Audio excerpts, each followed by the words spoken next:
চৈত্র মাসের শেষ, কালবৈশাখী হতে পারে। আকাশের চারিদিক থেকে কালো মেঘ ঘিরে ধরেছে। এবছরের শেষে প্রথম কালবৈশাখী। কাঁধে ব্যাগ নিয়ে হাঁটছিল অচিন্ত, তার মুখে চিন্তার ছাপ। এ বাবা, ছাতাটাই তো আনতে ভুলে গেছি। কি করে বুঝবো আজকে বৃষ্টি হবে?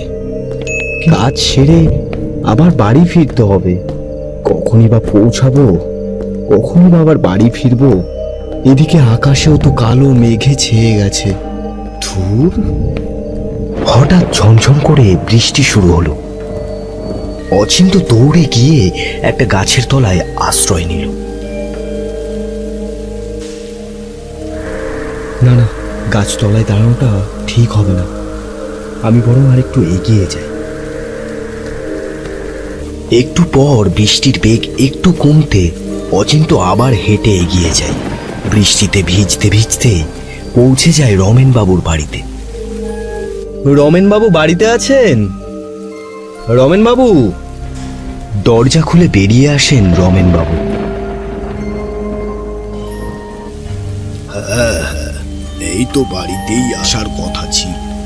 আসুন আসুন, ভেতরে আসুন। এ বাবা, আপনি তো একদম ভিজে গেছেন দেখছি। অনেক অনেক ধন্যবাদ আপনাকে এসে কাজটা করিয়ে নিয়ে যাওয়ার জন্য। আসলে আমি কয়েকদিন থেকেই খুব অসুস্থ, বেরোতে পারছি না। ইচ্ছে না থাকা সত্ত্বেও অচিন্তকে হেসে দুটো কথা বলতে হয়। কথা বলার পর অচিন্ত এবার উঠতে যাবে, এমন সময় আবারও জোরে ঝমঝম করে বৃষ্টি হতে শুরু করে। দেখো, আবারও বৃষ্টিটা শুরু হলো। আপনি এক কাজ করেন, আজকে না হয় আমার বাড়িতে থেকে যান। না না, তা হয় না। আজকে আমাকে ফিরতেই হবে যেমন করে হোক। আসলে অচিন্তর কাছে 1,00,000 টাকা ছিল। সেটা ও কাউকে বলেনি। এই টাকাটা কালকে ব্যাংকে জমা দিতে হবে, তার সাথে বিভিন্ন কাগজপত্র। সেটা নিয়ে কোথাও থাকা মোটেও নিরাপদ নয়। তাহলে আমি আর আপনাকে আটকাবো না, আপনি তাড়াতাড়ি যান। হয়তো রাস্তার মোড়ের থেকে কোনো গাড়ি পেয়ে যাবেন। চিন্তিত মুখে বাইরের রাস্তার দিকে অচিন্ত তাকিয়ে থাকে। বেরোলেই তো ভিজে যাব, ছাতাটা যে কেন ভুলে গেলাম। ভিজে যাবেন তো এই বৃষ্টিতে? আমি আপনাকে একটা ছাতা দিচ্ছি, এটা নিয়ে যান। আমি যখন আবার ব্যাংকে যাব আপনার কাছ থেকে নিয়ে নেব। অচিন্ত রমেনবাবুর কাছ থেকে ছাতা নিয়ে ছাতা মাথায় দিয়ে হাঁটতে হাঁটতে চলতে শুরু করে বাস স্ট্যান্ডের দিকে। নিঝুম অন্ধকার, ঝিঝি পোকা ডাকছে এক নাগাড়ে। বৃষ্টিও পড়ছে।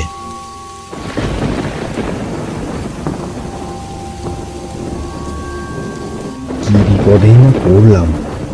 একটাও তো গাড়ি দেখতে পাচ্ছি না। গাড়ি আদৌ পাবো তো, না পুরো রাস্তাটাই আমাকে হেঁটে হেঁটে যেতে হবে? অচিন্ত এক মনে হাঁটছিল। হঠাৎ একজনের ডাকে অচিন্ত দাঁড়িয়ে পড়ল। আরে বাবু, কোথায় যাচ্ছেন? এই তো বাস স্ট্যান্ডে যাব। স্ট্যান্ডে কেন যাবেন বাবু? আজকে তো কোনো বাস কিংবা কোনো গাড়ি আসবে না। কি বলছেন? তাহলে আমি বাড়ি ফিরবো কি করে? আজকে আপনাকে এখানেই থাকতে হবে। তবে এখানে একটা বিপদ আছে বাবু। সেটাই তো ভাবছি, এই বৃষ্টিতে রাস্তায় থাকবো কি করে একা একা? আপনি বরঞ্চ একটা কাজ করুন, আপনি আমার বাড়িতে চলুন বাবু, আপনি আমার বাড়িতেই চলুন। অচিন্তর এইবার একটু ভয় লাগে।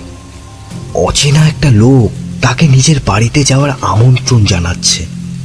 কিন্তু এই বৃষ্টির রাতে অচিন্তই বা কি করবে? ব্যাগটা ভালো করে আষ্টে পৃষ্ঠে জড়িয়ে ধরে চিন্তিত অবস্থায়। ভয় পাবেন না, কোনো ক্ষতি করব না। চলুন, আপনি আমার বাড়িতেই চলুন। অচিন্ত কোনো উপায় না পেয়ে লোকটার সাথে তার বাড়িতে যায়।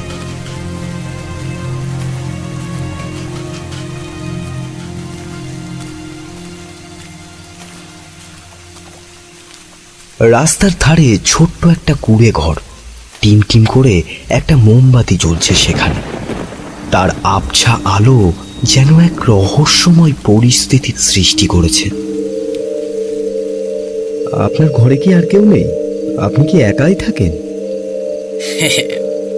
আমি বয়স্ক মানুষ, একাই থাকি। ও আচ্ছা। আপনি কি খাবেন বলুন? না না, ঠিক আছে, আপনি অত ব্যস্ত হবেন না, আমি কিছুই খাবো না। না না না না, তা কি করে হয়? এই প্রথম ভাই আপনি আমার বাড়িতে এলেন। এই বলে লোকটা ঘরের বাইরে বেরিয়ে গেলেন। কিছুক্ষণ পর রুটি আর তরকারি নিয়ে হাজির হলেন। এত তাড়াতাড়ি একটা মানুষ কিভাবে খাবার তৈরি করতে পারে? এত তাড়াতাড়ি আপনি কি করে করলেন এইসব? আমি জানতাম আপনি আসবেন, তাই আর কি। ভাবতে লাগলো অচিন্ত। অচিন্ত ভয়ে ভয়ে একপাশে চুপ করে বসে থাকে। তখনও তার ব্যাগটা জড়িয়ে ধরে আছে সে। আমি কি কোনো ভুল করলাম এখানে এসে? এমন সময় লোকটা খ্যাসখ্যাসে গলায় বলে ওঠে, না না, কোনো ভুল করেননি, বরঞ্চ বাস স্ট্যান্ডে দাঁড়িয়ে থাকলে ভুল করতেন। অচিন্ত এবার চমকে যায়। লোকটা কি করে তার মনের কথা বুঝতে পারছে? এই ভয় পাবেন না, আমি আপনার কোনো ক্ষতি করব না। আপনার এই বয়সী আমার একটা ছেলে ছিল, কিন্তু কিছুদিন আগেই ওই বাস স্ট্যান্ডে চোর ছিনতাইবাজদের খপ্পরে পড়ে প্রাণ হারায় আমার ছেলেটা। তাই আর কি, তোমার সাথে 1,00,000 টাকা আছে না? ছিনতাইবাজদের হাতে পড়লে তোমারও প্রাণ থাকতো না।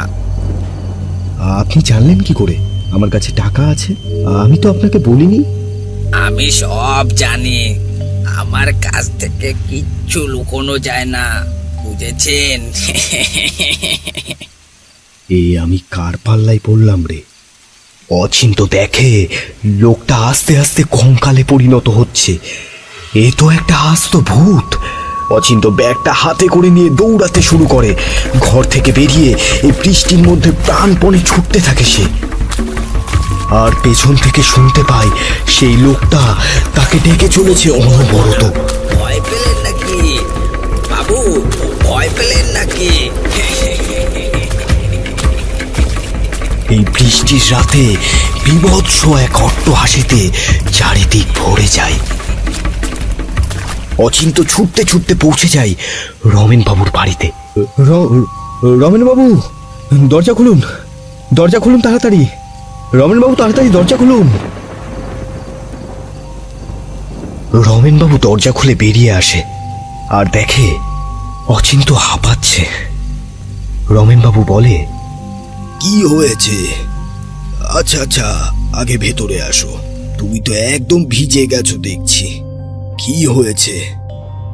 এত হাঁপাচ্ছ কেন? কিছুক্ষণ পর অচিন্ত সব কথা রমেন বাবুকে খুলে বলে।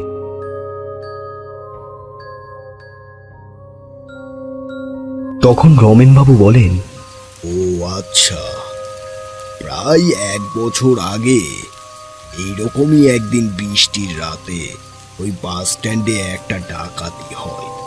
ছেলেটার হাতে দামি ফোন, ল্যাপটপ, কিছু টাকাও ছিল। চোরেরা ওইসব লুট করে ছেলেটাকে মেরে চলে যায়। বাবার একমাত্র সম্পদ ছিল ওই ছেলেটাই। ওই ছেলের শোকে তার বাবা পাগল হয়ে যান।